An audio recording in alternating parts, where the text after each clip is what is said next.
All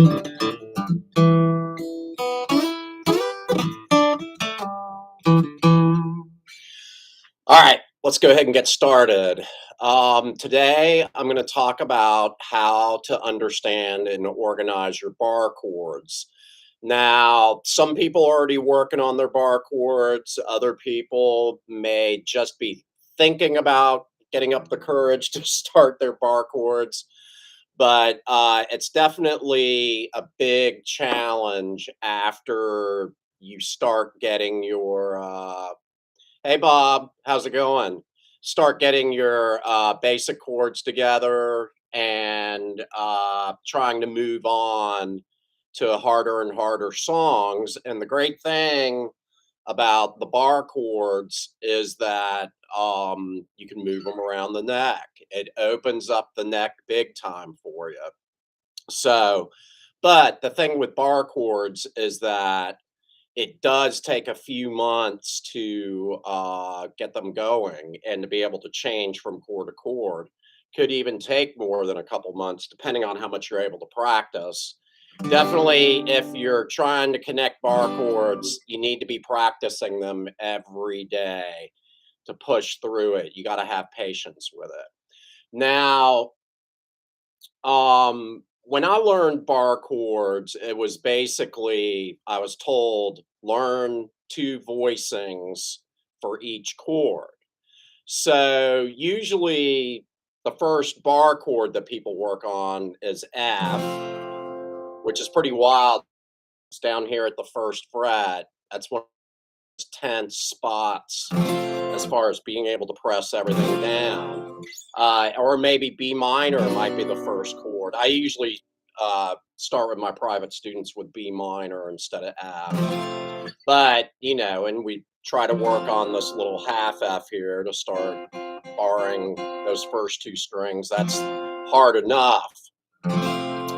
But so in the beginning, I was told two voicings for each chord. So I was like, what does that mean? You know, but basically, here's an F here. The other F would be up here at the 8th fret. And that's what people meant by that. Working with root 6 bar chords and root 5 bar chords. Now, what do I mean by that? Well, basically, with this F chord, the root is on the 6th string. Okay. Then this chord down here at the 8th fret, this root, this F right here, is on the 5th string. Now, the other thing to notice about these two chords, and it's that way with all the bar chords, the root 6 bar chords are based off of these E shapes, okay, and off of A shapes, which makes sense because open 6th string is E, open 5th string is A. So when you have this shape, you really got to learn, or any of the bar chord shapes, you've got to learn the roots, right? So you need to go up the 6th string and learn the roots. I always say learn the notes from the C major scale first because there's no sharps or flats in it. So you have E, then you have F, G, A, B, C, D, and then back to E, though you're not going to be playing bar chords all the way up here. But okay, so that means that this would be F according to the root right here. Then we have G, same shaped chord. The root is now different. A, B, C, and then D. All right. Man, I wish somebody had shown me that years ago because it would have made things so much simpler. Now, it's the same thing for the root 5 bar chords. Okay. So you have A, open. You have B, C, D, E, F. Much. Now, I usually say start with those notes that are in the C major scale because there's no sharps or flats. It's a little bit easier to memorize. Then you can start thinking about, well, if this is G, that's probably going to be an F sharp or a G flat. Kind of depends here, but you can think about those things after the fact. Just get the basic notes memorized first.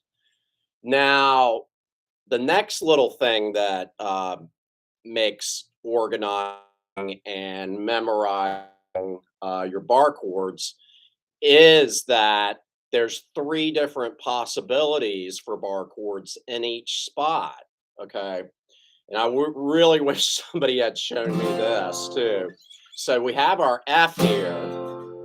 Notice how you've got an E major shape right there. So that really means that it's a major chord when you have the E major right here.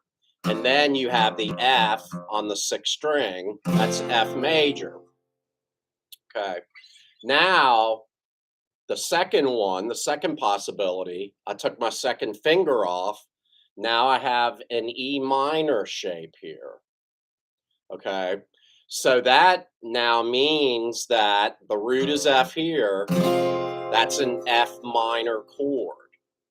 So if there's a major shape, the chord is major.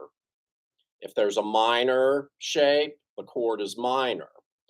The third possibility is if you have this E7 shape here, that's going to mean this chord is dominant. It's an F7 chord. Here's your E7, one version of E7. Right, there's your E7 in there. So you have 3 possibilities in this one bar chord. You have F major, F minor, F dominant. Okay, now let's go up to G. G major, root 6 bar chord. G major, it's got the E major in there. Now you have E minor, that's G minor. Then we have G7. It's the same thing all the way up. We have A major, A minor, A7. B, B major, B minor, B7. And C, C major, C minor, C7. Okay. So I really wish somebody had shown that to me a long time. A few years ago, I was sitting there thinking about this, and all of a sudden, I was like, "Oh my God, that concept makes it so much easier." Now let's look at the root 5 bar chords because there's 3 possibilities with those also based off of the A shape.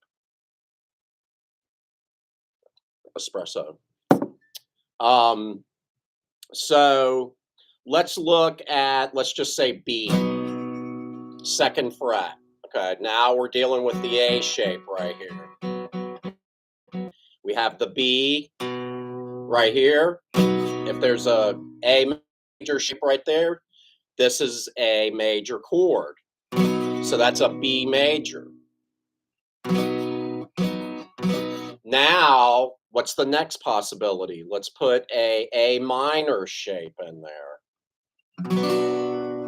This is B minor, okay? Third possibility, here's your A7 shape right here. That's a B7 right there. And it's the same all the way up. Here's B major, B minor, B7. C major, C minor, C7. D major, D minor, D7. E major, E minor, E7, F major, F minor, F7, and G. G major, G minor, G7. So it takes a while to memorize it that way, but it definitely does make things a whole lot easier. Now, most of these shapes are very usable shapes. I don't necessarily play this 7 shape a whole lot. I would be more apt to go to that shape right there. Your kind of C7, your basic C chord. Then put the pinky down there for C7 or C9. There's definitely a bar with the C9 chord right there. This would be a chord like that's in, Stormy Monday or Red House, something to that effect. But you do see this form in The Thrill Is Gone, B.B. King. Now, how do you practice this? If you know songs that just have the basic chords in them, you can also play them as bar chord songs. If you took like a basic, even like Brown Eyed Girl, G, C, D, D. You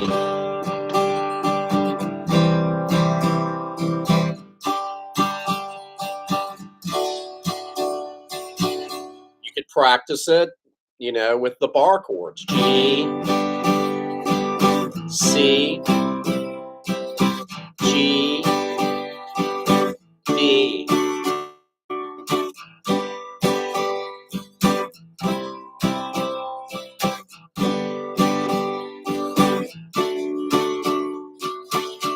Now, as far as you can do that with just about any song, so you just have to kind of go around and figure out the roots for each one.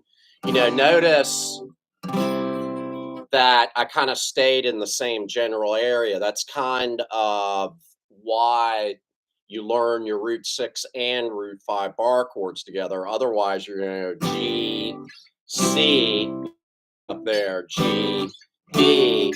So there's a bit of convenience staying in the same general area. It's a little bit easier to be moving from chord to chord in time there.